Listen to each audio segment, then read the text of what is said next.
Мен ойлаймын, бұл соңы. Наруто, бәрі осылай аяқталған қаламаймын. Өтінемін, тұр. Менің әкем өліп бара жатыр. Шынымен де осылай өліп кете ме? Жоқ, бұлай болмау керек. Наруто, дәл қазір бізді тастап кете алмайсың. Бізге сен бұрын соңды болмағандай керек боп тұрсың. Дәл қазір сенің көмегің ауадай қажет. Сен өз мүмкіндігіңнен асып түсуің керек. Не болып жатыр? Мен өліп барамын. Ақыры ауылға ештеңеге көмектесе алмадым. Енді міне, өлгелі жатырмын.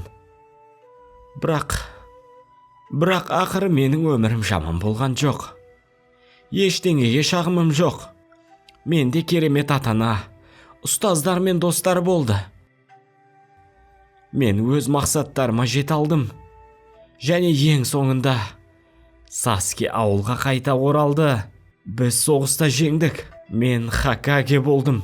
Әлемдегі ең әдемі қызға үйлендім. Өз отбасымды құрдым. Менің 3 керемет балам бар.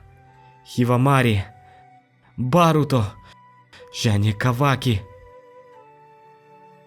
Менде бұрын ешқашан отбасы болмаған.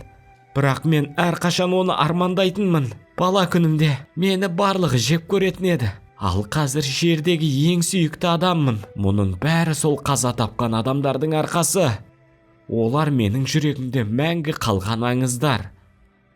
Jiraiya-sama, Нагато, Неджи, Обито, Курама және басқалар. Олардың арқасында бәрі осылай болды.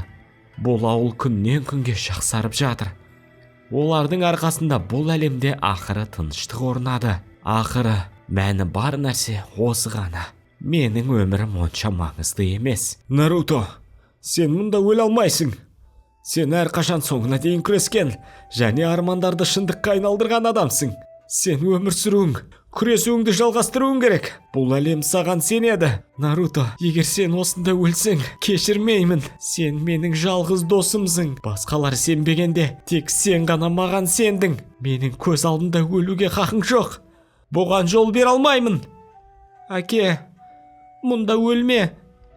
Сен ең ұлы Хокагесің. Сені өлтіруге болмайды. Барлықтарыңнан кешірім сұраймын. Менің өмірім аяқталды деп ойлаймын. Мен сені жақсы көрем.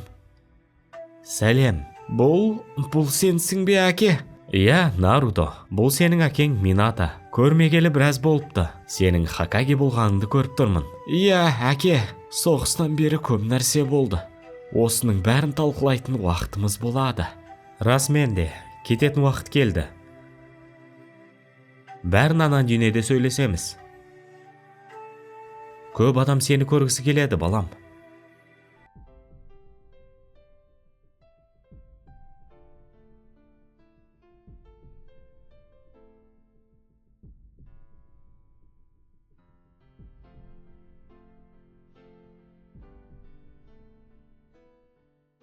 Біз сені күттік. Каваки айтқандай, ол Барутоны сол жерге жібермек. Сол сияқты 7-ші Хокаге жіберілген болатын. Мен білем, көпшілігің манганы мүлдем оқымайсыңдар. Яғни 293-ші Баруто сериясы олардың соңғысы болды. Ал қазіргі оқиғалар не болып жатқанын, тіпті менің видеоларымның астында мен сюжетті ойдан шығарып отырмын ба, жоқ па деп түсінбейтіндер де бар. Өйткені аниме әлі шықпай жатыр. Қысқаша айтсам, білмейтіндерге түсіндірейін. Қазіргі уақытта Наруто Каваки өлшемінде қатып тұр. Онда уақыт өтпейді. Қазірге дейін толық 3 жыл өтті, бірақ Наруто мүлдем өзгермеген. Сол өлшемнен шығарыла қалса, ол тіпті өзгерістерді байқамайды. Айқын нәрсе, ерте ме кеш пе Наруто қайта оралады, Саске сияқты, және олар сюжетке қосылады. Және бұл жай аркалар кезінде болмайтыны анық. Мысалы, қазіргі Шинджу сияқты қарапайым аркаларда емес. Менің ойымша, Наруто мен Саске жаңа дүниежүзілік соғыс сияқты ірі шайқастарға дайындалады. Оцуцуки мен басқаларға қарсы. Айқын нәрсе, Минато 4-ші Шиноби соғысында пайда болып, ұлын қорғағандай, Наруто да Барутоға құдайларға қарсы шайқаста көмектеседі. Кишимото қайталауды жақсы көреді және осындай темаларды жиі қолданады. Сондықтан осындай камбэк Барутода да болады. Бүгін мен Нарутоның құлауы жайлы ұзақ әңгімелемеймін. үшін. Бүгін бұл туралы емес,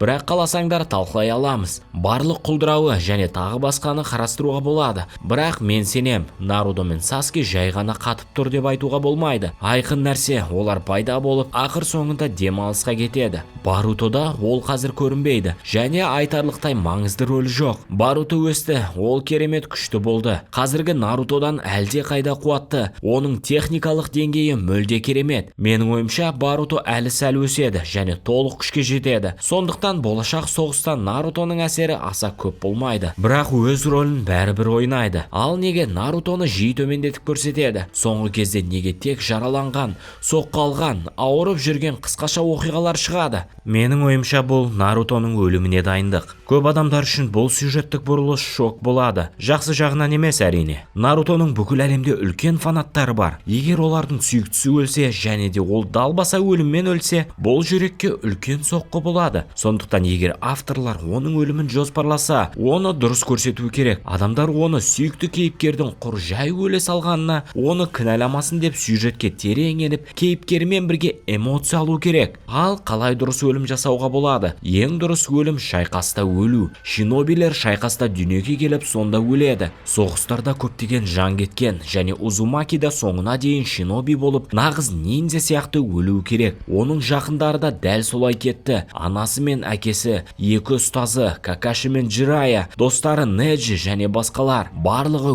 өмір бойы шиноби болды және достойны кетті. Ал Наруто қалай кетеді? 7-ші Хокаге ол соңына дейін баратын, ешқашан берілмейтін, ең табанды адам ретінде тек қанды шайқаста кету керек. Мен оның жай ғана қартайып өліп кеткен қаламаймын. Ол ең қатал шайқастарда ауырсынуды да, шыдамдылықты да бастан өткерген адам. Мұндай адам қарапайым, елеусіз өлімге лайықты емес. Бұл оның бүкіл принциптеріне қарсы. Наруто лайықты, құрметті және батыл өлімге лайық, бірақ қарапайым емес. Өте маңызды және қатал шайқаста. Мысалы, бүкіл әлем тағдыры үшін бір өзі Оцусукиге қарсы тұрады. Соғыстың нәтижесі басында белгілі, бірақ адамдарға эмоциялар беріп, Нарутоның әрекеттері шайқастағы күресі керемет болады. Біз тек 7-ші Хокагенің соңғы шайқасын елестете аламыз. Лично мен соңғы шайқасын Джирая мен Пейн немесе Хирозун мен Арачимару шайқасына ұқсатып солай елестетемін. Қаһармандар әдем өліп кететін шайқас сияқты. Әрине, мен Наруто Узумакиді де керемет экшенмен, күшті жаумен немесе жаулармен және жан-жақты сюжетпен көргім келеді. Бұл күтіп жүрген барлық фанаттардың жүректерін жарып жіберетін болады. Наруто өлімінің ең дұрыс нұсқасы Кавакиге қарсы шайқаста. Жаңа ауылына қарсы шайқас өте қиын болады. Мүмкін Каваки жалғыз емес, кейбір Оцуцукилермен бірге соғысады. Нарутоға таңдау беріледі. Олон және Оцуцукиді өлтіріп Каноханы қорғау, немесе Кавакиге жеңіліп Каноханың жойылуына жол беру. Таңдау 7-ші Хокагенің қолында болады. Бірақ алғашқы кадрлардан көрініп тұрғандай, Наруто жақындарына қарсы бара алмайды. Сол себепті шайқаста жеңіледі. Мүмкін Нарутоның өлімі дәл осылай болады. Бірақ әрине, бізге тек ең жақсысын күтіп,